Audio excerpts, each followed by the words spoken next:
Mas, stop di sini aja. Sini. Kita hadir di sini bukan melawan polisi. Sini. Oke, mundur, cukup. Satu suara dari sembilan komando kawan-kawan. Sekali lagi, perlu kami tekankan bahwa sebagai aktivis yang tergabung dalam corong rakyat, selalu hadir meneriakkan terkait dengan perdamaian dan jangan sampai ada kelompok-kelompok yang hadir menghasil memprovokasi masyarakat kawan-kawan. Karena apa? Pesta demokrasi pemilu tahun 2024 kawan-kawan yang baru saja kemarin kita rayakan bersama itu sudah jelas tidak.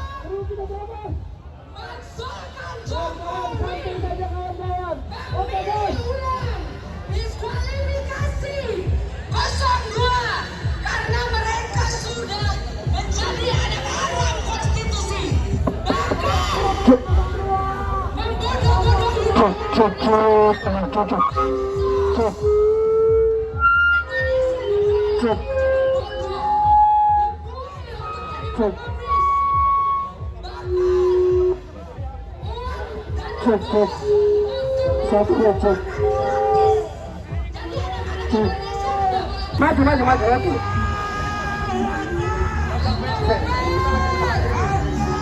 Bukan dimajuin dikit. Maju. Itu sekarang di depan itu.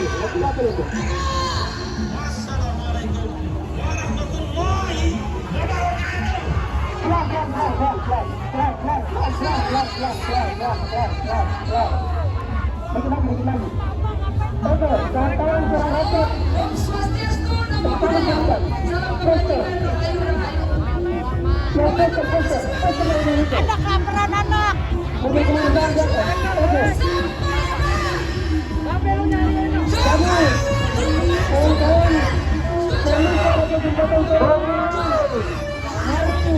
Sama-sama kita meneriakkan perdamaian. Mari sama-sama kita meneriakkan perdamaian dan keadilan di bangsa ini kawan-kawan. Kita sebagai anak muda, sebagai generasi penerus bangsa kawan-kawan, mari kita meneriakkan perdamaian di bangsa kita ini. Mari kita menanti keputusan resmi dari Komisi Pemilihan Umum. Kawan-kawan kurang rakyat, satu suara dan berkomando. Bar, semuanya satu suara. Oke. Biarkan mereka hadir untuk menghasut dan memprovokasi masyarakat. Tetapi kita sebagai anak muda, sebagai garda terdepan yang mengawal demokrasi kawan-kawan,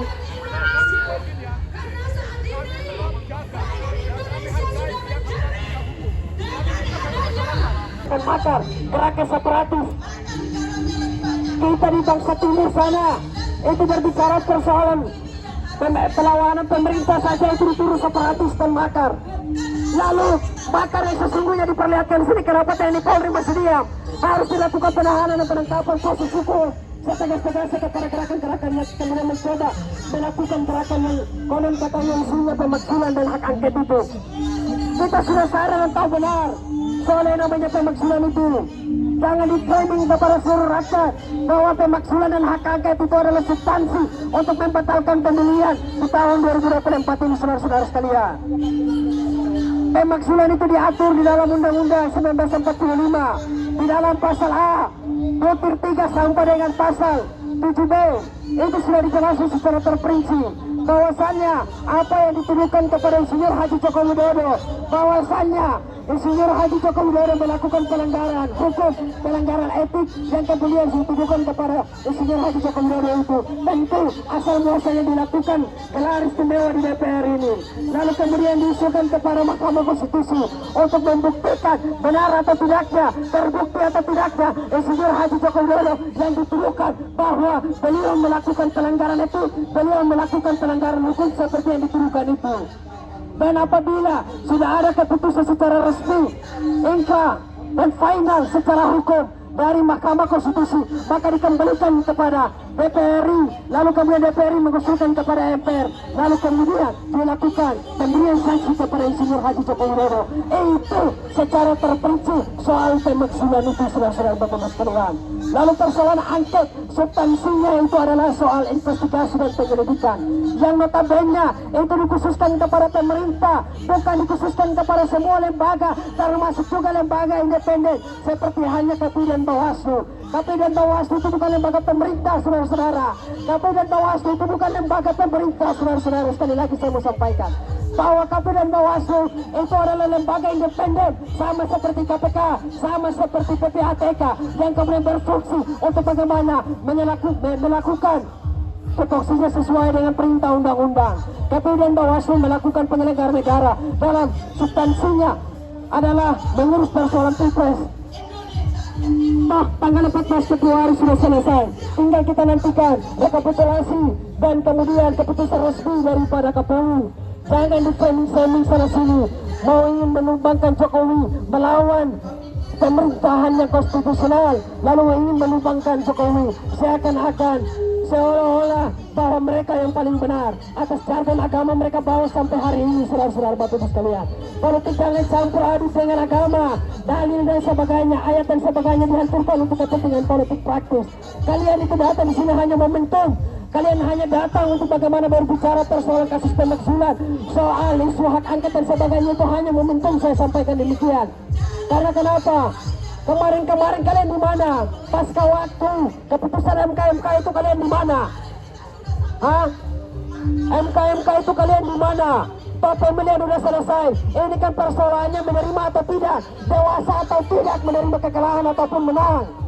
Ini kan persoalannya cuma hanya itu. Lalu kelompok-kelompok ini datang ke sini hanya untuk menukar jabatan, menukar kepentingan. Toh kita patahkan mereka, kita lawan mereka. Mereka ini memframing isu-isu liar yang kemudian sengaja memobilisasi massa datang ke sini untuk kemudian meneriakan persoalan di sini.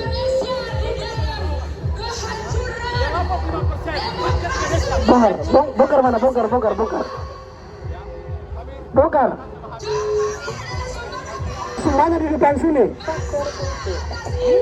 Yang dari corong rakyat, bang. Yang dari corong rakyat, sini. Semuanya di sini. Dari corong rakyat bukan?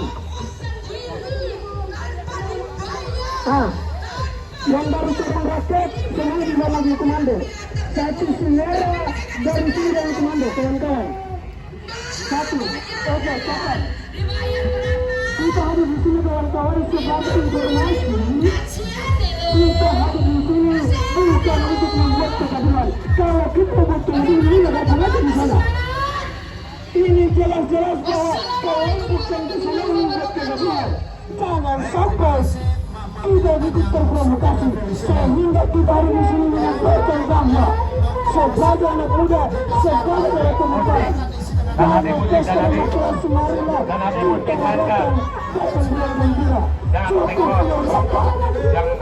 tekor yang besar masyarakat. Apalagi kelompok-kelompok ini selalu hadir dalam setiap membentuk pesta demokrasi, bahwa mereka inilah yang selalu hadir dalam memprovokasi masyarakat, kawan-kawan. Sebagaimana yang saya katakan tadi, 2017 mereka di Monas, mulai dari sholat subuh sampai dengan sholat Jumat mereka di Monas. 2019 kawan-kawan mereka membuat bola di Bawaslu dan KPU.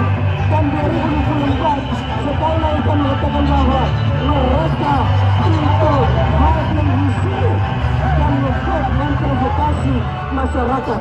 Cukup miris apabila orang tua seperti ini tidak mencerminkan kebaikan kepada anak cucu maupun keluarga dan rumah tangga mereka.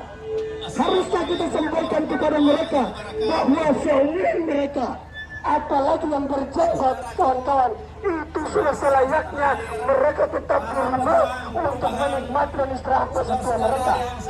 Tetapi apa kawan-kawan, 46 tahun yang lalu saya berdemonstrasi. Sejak Dewan Mahasiswa, Senat Mahasiswa, baru kali ini lagi saya turun. Mengapa saya turun? Karena panggilan hati nurani. Korupsi merajalela di mana-mana. Apa betul itu, saudara-saudara? Apakah kita bersedia untuk melawan korupsi? Kalau kita bersedia, maka kekuasaan kita harus pegang. Tanpa kekuasaan tidak mungkin kita melawan korupsi yang sudah membara, sudah merajalela.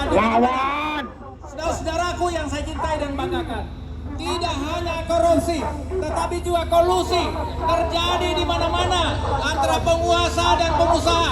Apa itu betul, saudara-saudara? Apakah kita bersedia untuk melawan kolusi?